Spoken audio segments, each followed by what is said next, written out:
Virus का नया variant Omicron पिछले 12 दिनों में दुनिया के 40 देशों में पहुंच चुका है। 24 नवंबर को विश्व स्वास्थ्य संगठन ने ओमिक्रॉन को वेरिएंट ऑफ कंसर्न घोषित किया था और अब तक इस वेरिएंट ने 40 देशों को चपेट में ले लिया है। दुनिया के नक्शे पर देखिए कि ओमिक्रॉन मरीज किस स्पीड से बढ़ रहे हैं।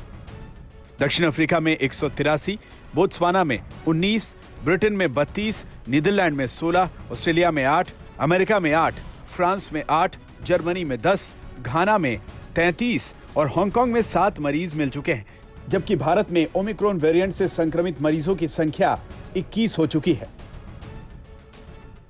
गनीमत है कि अभी तक एक भी मौत दर्ज नहीं की गई, लेकिन रफ्तार ने WHO को हैरान कर दिया है।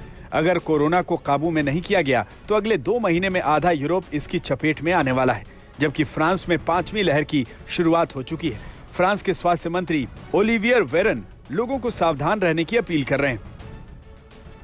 फ्रांस में कोरोना की स्पीड किस तरह बढ़ रही है, इसके आंकड़े आपके सामने हैं, जहां पिछले 3 दिनों में करीब 1.5 लाख नए केस आ चुके हैं। फ्रांस में कोरोना की 5वीं लहर आ चुकी है, लेकिन पड़ोसी देश जर्मनी में मास्क न पहनने के लिए आंदोलन किया जा रहा है। जर्मनी की सड़कों पर लोग कोरोना की बंदिशों को लेकर संघर्ष कर रहे हैं। इन लोगों को सरकार से इस बात की नाराजगी है कि मास्क पहनने की बंदिश खत्म की जाए। इसके लिए बर्लिन से लेकर फ्रैंकफर्ट तक हर जगह लोग विरोध कर रहे हैं। कई प्रदर्शनकारियों को गिरफ्तार करना पड़ा है। हैरानी की बात यह है कि जर्मनी में रोजाना लगभग 50,000 केस आ रहे हैं। इसके बाद भी लोगों का ये रवैया हैरान करने वाला है। यूरोप में कोरोना के अलार्म के बावजूद लोगों का यह व्यवहार पूरी दुनिया पर भारी पड़ सकता है। एक तरफ दक्षिण अफ्रीका से निकला ओमिक्रॉन वायरस एक संकट बना हुआ है। ऐसे में मास्क न पहनने वाली लापरवाही बड़े खतरे की आहट है। जब तक कई जगहों पे ज्यादा लोगों में कई देशों तक नहीं पहुंचता, तब तक उसका पता नहीं चलता है।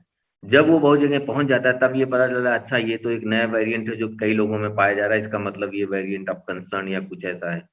तो ये बहुत ही, जैसे कि आप देख रहे हैं कि अभी तक 40 देशों में पता है, तो 40 देशों में अगर है तो इसका मतलब किसी भी देश में एक आदमी के पास थोड़ी होगा, तो बहुत जगह पे होगा। और ये इन्फेक्शियस ज्यादा है, तो बहुत से शहरों में, हिंदुस्तान के बहुत सारे शहरों में होगा ऑलरेडी, लेकिन हमको उससे डरने की जरूरत नहीं है। दक्षिण अफ्रीका में नए वेरिएंट की वजह से एक दिन में ही ओमिक्रॉन के केस दोगुने हो रहे हैं। पूरे अफ्रीका महाद्वीप में इस हफ्ते 52,000 से ज्यादा नए कोरोना केस दर्ज किए गए, जो पिछले हफ्ते से करीब 100 गुना ज्यादा हैं। नए वेरिएंट की वजह से ही भारत में तीसरी लहर की भी भविष्यवाणी की गई। ओमिक्रॉन के तेजी से फैलते संक्रमण की वजह से पूरी दुनिया पर एक बार फिर कोरोना का खतरा मंडरा रहा।